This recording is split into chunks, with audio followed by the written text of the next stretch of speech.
எல்லாம் வல்ல இறைவனை என் மனமொழிகளால் போற்றி வணங்கி இந்த பதிவை ஆரம்பிக்கிறேன். இந்த பதிவில் நாம் பார்க்கக்கூடிய விஷயம் என்ன அப்படின்னா, ஒரு நல்ல விதமான ஒரு ஐஸ்வர்யம் உண்டாகணும், எதிரிகள் நம்மை கண்டால் நடுங்க வேண்டும், எதிரிகள் நம்மளிடம் எந்த விதமான ஒரு விஷயத்துக்கும் வரக்கூடாது அப்படின்னு நாம் நினச்சோம் அப்படின்னா, அதற்கு செய்யக்கூடிய எந்திர பிரயோகம் எப்படி செய்கிறது, எந்திரம் எப்படி சொல்கிறது, அதுக்கு தகுந்த மந்திரங்கள் எப்படி பிரயோகம் பண்ணுறது அப்படிங்கிறத பார்க்கலாம். இது முழுக்க முழுக்க பார்த்தீங்க அப்படின்னா, ஒரு கடன் வாங்கியிருக்காங்க, அவங்களால கடன் தொல்லைகள் அதிகமானால் மட்டும் பயன்படுத்திக்கணும் தவிர, மற்றபடி நம்ம வாங்கிட்டு ஒருத்தவங்களுக்கு பணம் கொடுக்கக்கூடாது அப்படின்றக்காண்டியெல்லாம் இந்த விஷயத்தை பயன்படுத்தக்கூடாது. மாந்திரீகம் என்பது அவர்களால் நீங்கள் பாதிக்கப்பட்டிருந்தால் அதை நீங்கள் இந்த மாதிரி விஷயத்தை நீங்கள் கையாண்டீங்கன்னா உங்களுக்கு உடனடியான வேலைகள் கிடைக்கும். அதை விட்டுட்டு ஒருத்தர்கிட்ட பணத்தை வாங்கிட்டு அவங்கள பணத்தை திருப்பி கொடுக்கக்கூடாது அப்படிங்கிற நோக்கத்தில் நீங்கள் செஞ்சீங்க அப்படின்னாலும் இது பலிதமாகும்.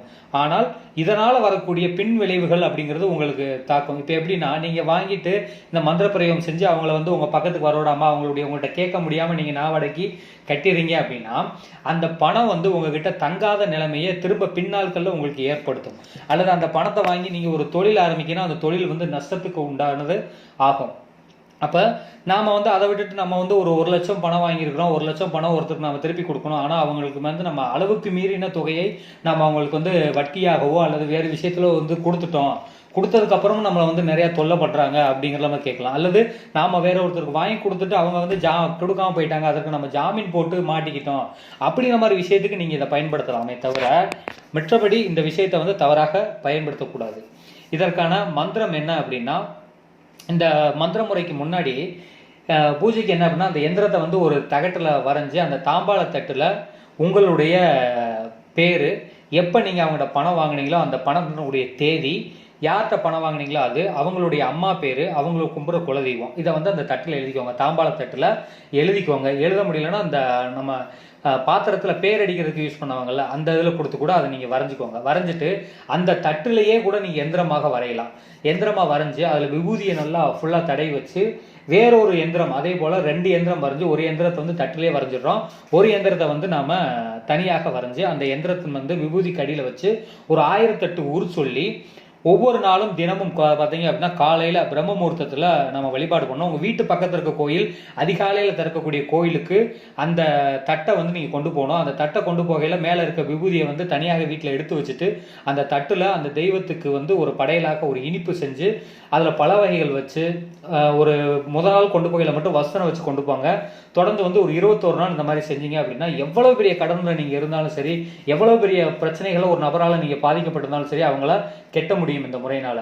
இப்போ நீங்கள் அதை கொண்டு போய் அந்த கோயிலில் அவங்களுடைய பேருக்கும், யார் அப்படின்னா உங்களுக்கு யார் கடன் தொல்லை கொடுக்குறாங்களோ அவங்களுடைய பேருக்கும் உங்களுக்கும் உங்கள் 2 பேரையும் சேர்த்து வச்சு நீங்கள் அர்ச்சனை பண்ணிட்டு வீட்டில் அந்த அர்ச்சனை பொருளை ஒரு தட்டில் போட்டு கோயிலிருந்து நீங்கள் கொடுக்குறீங்க, பழங்கள் கொடுக்குறீங்கன்னா அந்த பழத்தை உங்களுக்கு திரும்ப கொடுப்பாங்க. அந்த பழத்தை என்ன பண்ணுறீங்க அப்படின்னா, அந்த பழத்தை 2ஆக வெட்டி நான் சொல்லக்கூடியதா அப்படியே அதை எழுதுங்க. அது ஒரு ஆப்பிள் பழமாக இருக்கட்டும் அல்லது ஒரு வாழைப்பழமாக இருக்கட்டும், எந்த பழமாக இருந்தாலும் சரி, அதை ஒரு சின்ன ஒரு ஊசியாக எடுத்து கூட நீங்கள் அதெல்லாம், வாழைப்பழம் அப்படின்னா நீங்கள் ஊசியை குத்தி வச்சு இந்த மந்திரத்தை நீங்கள் சொல்ல ஆரம்பிக்கலாம். அல்லது ஆப்பிள் பழமாக இருந்தால் ஒரு பேனா மார்க்கர் ஏதாவது வச்சு நீங்கள் எழுதலாம். நான் சொல்கிற மந்திரத்தை எழுதுங்க. பூதம்போல் பொங்கி புலிபோல் முழங்கி நாகம்போல் சீறி நபம்போல் வருவோனை நாவடக்க கட்டினேன், என் முகம் கண்டவர்கள் நாவடக்கி நடுநடுங்கி நிற்கவே சுவாகா இப்படிங்கிற மந்திரத்தை சொல்லுங்க. மந்திரத்தை சொல்லி முடிச்சு அந்த ஆப்பிளை நீங்கள் நேரடியாக உங்கள் ஊரில் இருக்கக்கூடிய மயானத்தில் கொண்டு போய் எரிமேடை இருந்ததுன்னா, எரியிற எரிமேடையாக இருந்தால் போட்டு எரிச்சிடலாம். இல்லை எரியிற எரிமேடை இல்லை அப்படின்னா அதை எரிச்சு உங்கள் வீட்டிலே ஒரு மண்கலையம் வச்சு அந்த மண்கலையத்தில் பாதியில் நீங்கள் மண்ணள்ளி தட்டி அதில் உள்ளே போட்டு இது நல்லா அரச குச்சியை எடுத்து போட்டு நல்லா எரித்து அந்த பழம் நல்லா எரிஞ்சு முடிகிற அளவுக்கு லேசாக நெய் விட்டு நல்லா எரிச்சிங்க அப்படின்னா சாம்பல் ஆயிரும். அந்த சாம்பலை எடுத்து கொண்டு போய் உங்களுடைய ஊரில் இருக்கக்கூடிய அந்த மயானத்தில் தென்கிழக்கு பகுதியில் நீங்கள் அதை போடலாம், புதைச்சி வைக்கலாம். இந்த மாதிரி விஷயங்கள் செய்யலாம். அப்படி செஞ்சிட்டிங்க அப்படின்னா உங்களுடைய எதிரிகள் நாவடக்கப்படுவார்கள். உங்கள் கடன் பிரச்சனைகள் இருந்து மீளக்கூடிய மிக எளிய பரிகாரம் இது. இதை நீங்கள் செய்யுங்க.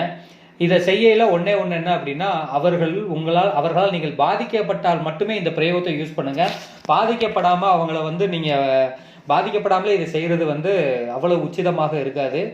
நன்றி. மீண்டும் வேறொரு பதிவில் சந்திக்கலாம்.